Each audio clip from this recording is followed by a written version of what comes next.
Hi, it's me, Jolene, the director over I Am a Fire, and I just want to share really quickly of what God's been speaking to me about regarding worship.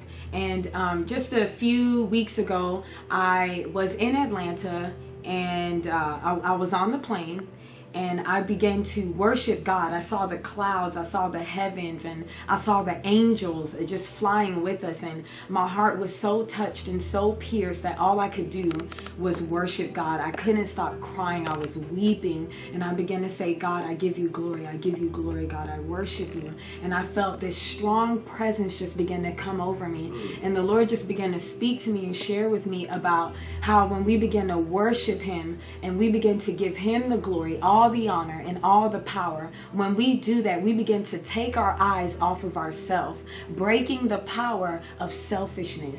And I believe that this generation, God is calling to worship him, to bow down to him like never before. And in that place of radical worship, the power of selfishness is going to be broken, and people are going to begin to give their lives over to what God has called them to do. They're going to begin to be committed. I mean, as I was on the plane, I just began to have all these visions of young adults and how they were burning with passion and burning with desire to worship our King. And you know, I love that scripture, how it says, we worship what we know.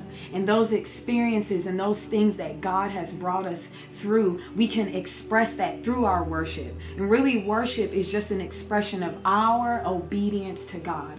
And so I believe that even in I Am a Fire, what he's doing right now is he's just calling us to that place of fiery worship. It's not the quiet worship. It's the fiery worship where, God, I love you. God, I need you.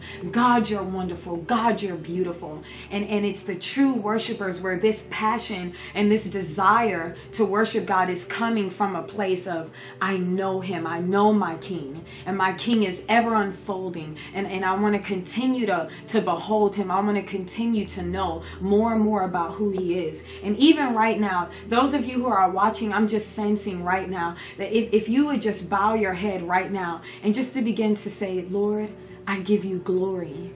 Lord, I honor you.